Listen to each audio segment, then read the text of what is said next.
আসসালামু আলাইকুম ওয়া রাহমাতুল্লাহ। আমি আমার বাড়ি গুণবতী চাপাচো।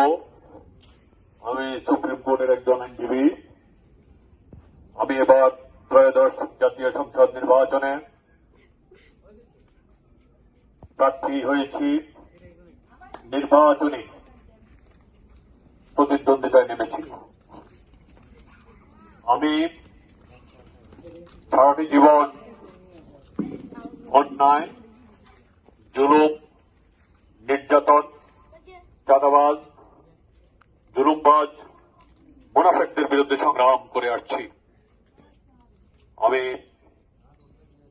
এই দেশ থেকে দুর্নীতি, ঘুষ, সন্ত্রাস, চাঁদাবাজি নির্মূলের অঙ্গীকার নিয়ে আমি নির্বাচনী ময়দানে অবতীর্ণ হয়েছি।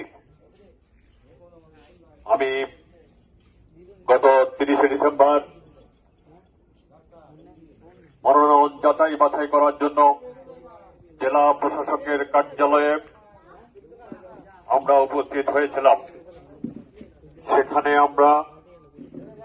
আপনারা দেখেছেন মিডিয়ার মাধ্যমে, আমি সেখানে চ্যালেঞ্জ দিয়ে বলেছিলাম যে আমার বিরুদ্ধে যদি দুর্নীতির কোনো অভিযোগ থাকে, জুলুম, চাঁদাবাজ কোনো কিছু যদি থাকে, তাহলে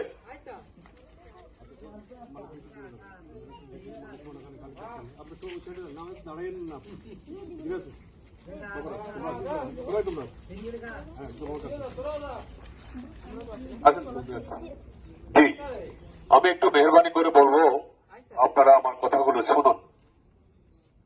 আমি জেলা প্রশাসকের কার্যালয়ে রিটার্নিং অফিসারের ওখানে বলেছিলাম যে আমার বিরুদ্ধে যদি কোনো দুর্নীতির কোনো অভিযোগ থাকে, আমি যদি কোনো জুলুম করে থাকি, চাঁদাবাজি করে থাকি, তাহলে একটি রিপোর্টে যদি কেউ দেখাতে পারে, আমি নির্বাচনী ময়দান থেকে সরে যাব।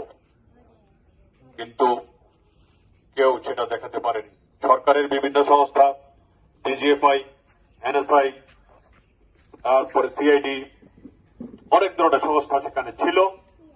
তাদেরকেও ডিসি সাহেব জিজ্ঞেস করলেন যে ওনার বিরুদ্ধে কোনো প্রশ্ন আছে কিনা। সকলেই ছিল নিশ্চুপ, সৎ জীবন যাপন করার চেষ্টা করেছি।